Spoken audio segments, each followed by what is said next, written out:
Good morning, students. After discussing about Gupta dynasty, we now move forward to Vardhan dynasty. The famous king Maharaja Dhiraj Harshvardhan belonged to this dynasty. So let's get started. Now, Vardhan dynasty इसे Pushyabhuti dynasty भी कहा जाता है.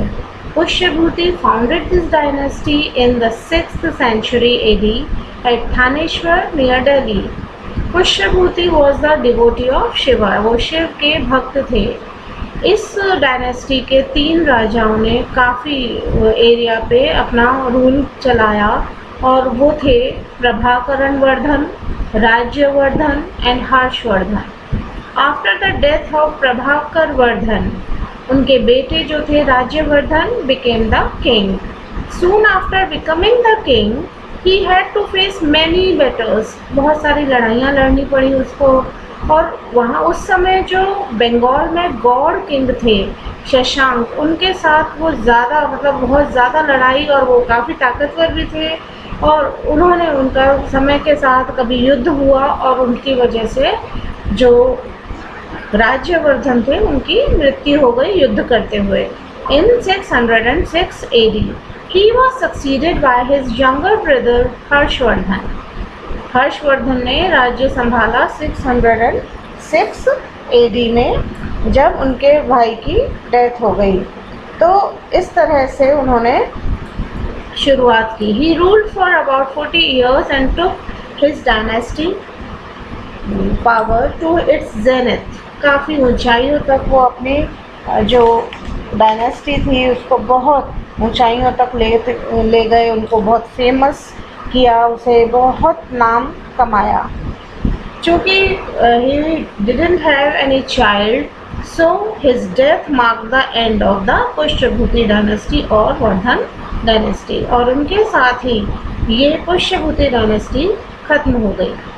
तो लेकिन जब उन्होंने गद्दी संभाली, उन्होंने बहुत अच्छी तरह से राज किया, बहुत अच्छी तरह अपना किंगडम चलाया. जबकि जब वो राजा बने तो उन्हें जो विरासत में मिला था उनका राज्य, वो बहुत ही ख़राब स्थिति में मिला था.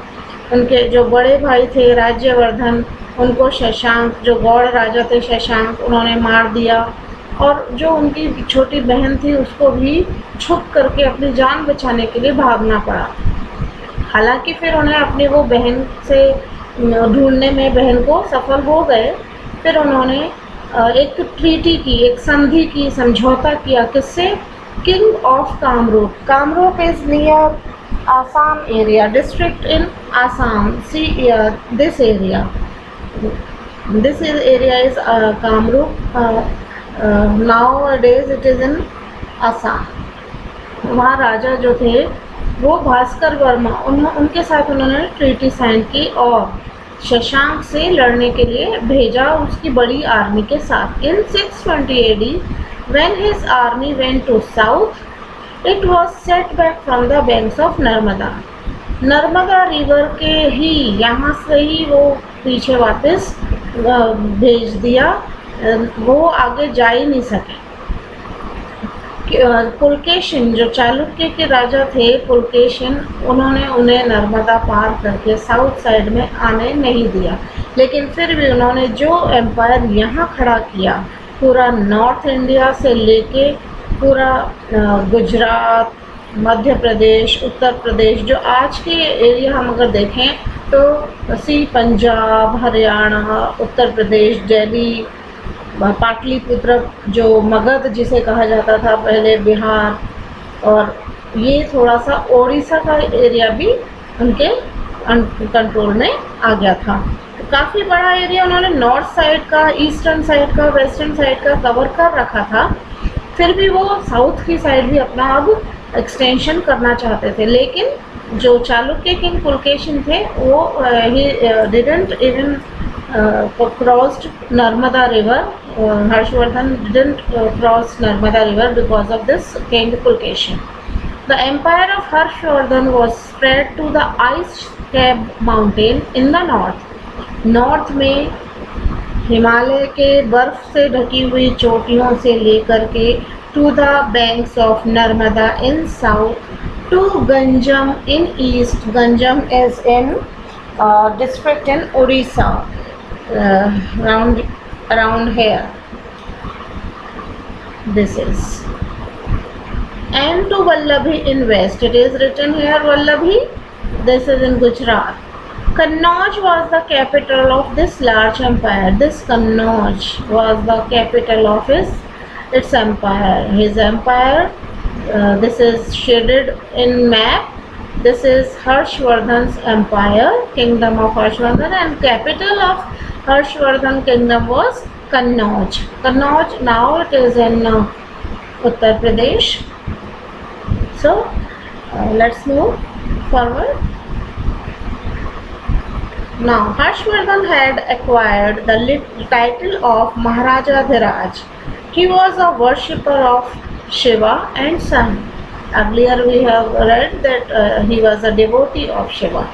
Later on his inclination grew towards the Mahayan Buddhism. बौद्धिज्म में दो तरह के पंथ होते हैं, एक हीनयान एक Mahayana.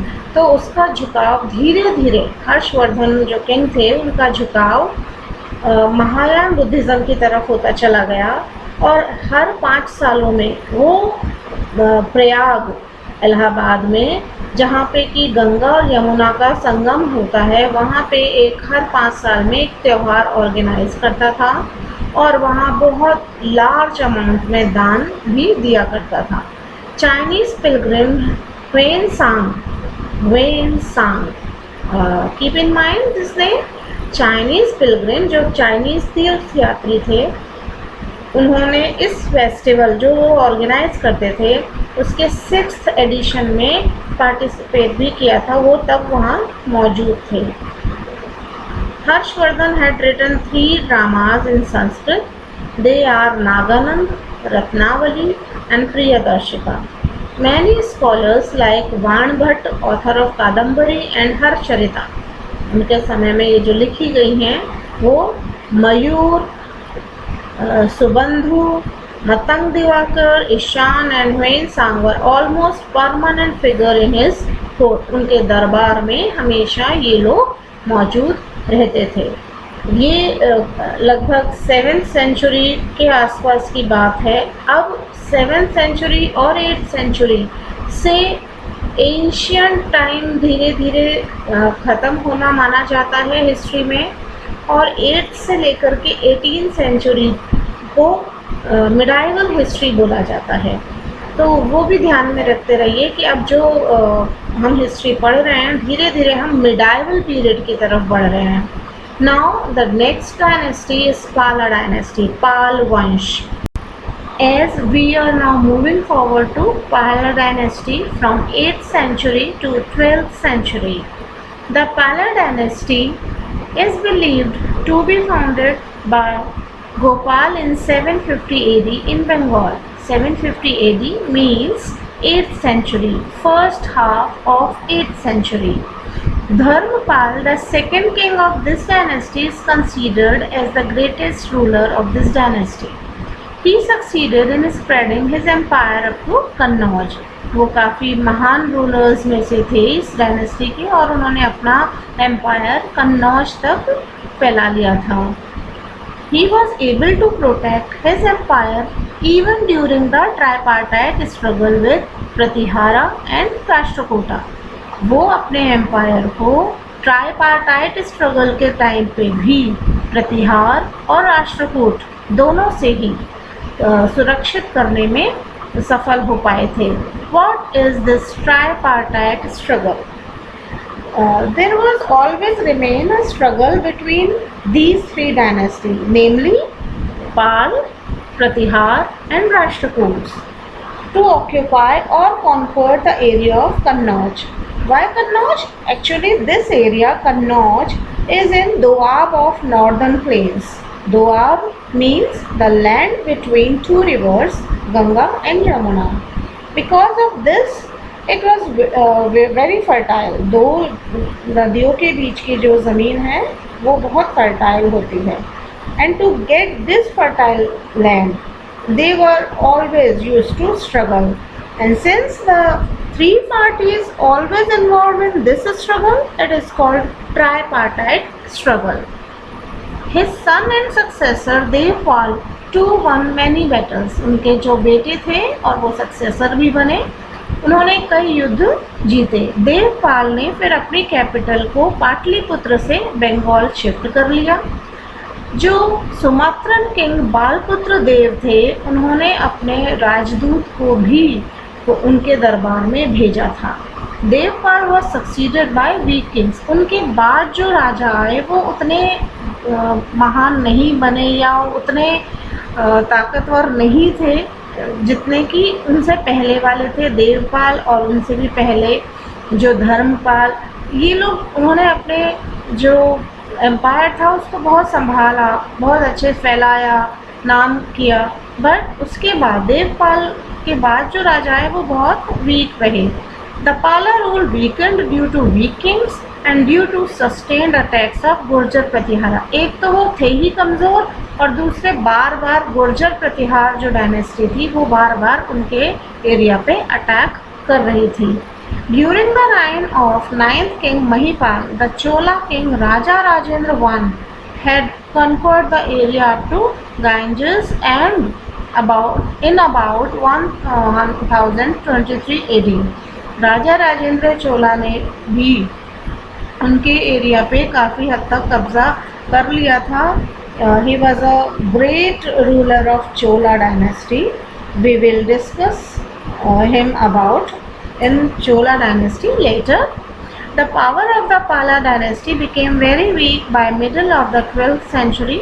The resurgent Hindu Sena dynasty dethroned the Pal dynasty at the end of 12th century. अब चूँकि वीक कमज़ोर पड़ते जाते कोई भी डायनेस्टी में कोई राजा, तो कोई जो डायनेस्टी उठ रही होती है, मजबूत होती है, वो उस पर कंट्रोल कर लेती है या उसको हटा के और अपनी डायनेस्टी शुरू कर देती है। तो ऐसे ही पाल डायनेस्टी को हटा के सेन डायनेस्टी ने अपनी शुरुआत कर दी थी। पाल किंग्स जो थे वो बुद्धिज़्म के फॉलोअर्स थे। Buddhist education centre witnessed good progress during their rule. जो बुद्धिस्ट एजुकेशन सेंटर्स हैं उनसे हमें ये पता चलता है कि उनके शासन के समय, उनके रूल के समय काफ़ी उस वक्त प्रोग्रेस हुई थी। The famous mahaviharas of Nalanda and Vikramashila were under the protection of Pala kings. जो महाविहार थे नालंदा और विक्रमशिला में, वो पाल किंग्स के ही प्रोटेक्शन में थे। The famous Buddhist monk Atisha had been to Tibet. वो कहाँ गए थे? टिबेट। जब उनको टिबेटन किंग ने बुलाया था तो बुद्धिस्ट मॉन्क अतिशा गए थे। उस समय पाल डायनेस्टी में 10th किंग नयपाल का समय चल रहा था। The Pala kings were great patrons of art and craft. उन्हें आर्ट और क्राफ्ट के भी बहुत उनको संरक्षण मिला उनके समय में, जो पाल डायनेस्टी थे उस समय। They gave patronage to great craft persons like Bhiman and Vitpala. जो बड़े बड़े अच्छे क्राफ्ट पर्सनस थे, भीमन और वितपाल, उनको भी उन्होंने संरक्षण दिया था। जैसे बड़े बड़े आर्किटेक्चर्स होते हैं, ये जो आर्किटेक्ट वगैरह जो होते हैं, आर्किटेक्ट का काम करते हैं, या कोई बहुत अच्छी पेंटिंग या कोई बहुत लिटरेटरी वर्क, अगर ये जो काम को कोई संरक्षण देता है राजा, तो ये पैट्रॉन कहा जाता है। तो he is patron of art and craft. Many aquifer of the Pal period are still in existence in Dinapur district. अभी भी पाल डायनेस्टी के द्वारा बनाए हुए कई एक्वीफर्स यानी जलाशय, जैसे जिसमें पानी बारिश ना हो तो भी उसको भरा जा सके या बारिश होने पे भी उसके पानी को इकट्ठा किया जा सके, ऐसा उन्होंने बनवाया। The Pala is considered one of the golden eras of Bengal history. Bengal की हिस्ट्री में जो पालास हैं वो काफ़ी अच्छा स्वर्ण युग कहा जाता है उस बंगाल के इतिहास को। उसके जो पाल डायनेस्टी ने उनको इतनी ऊंचाइयों तक पहुंचाया और बहुत सक्सेस भी दिलवाई। अभी हम इतना ही पढ़ेंगे। फिर नेक्स्ट जो डायनेस्टी है वो है राष्ट्रकूट डायनेस्टी। राष्ट्रकूट डायनेस्टी के बारे में हम नेक्स्ट वीडियो में डिस्कस करेंगे। Thank you.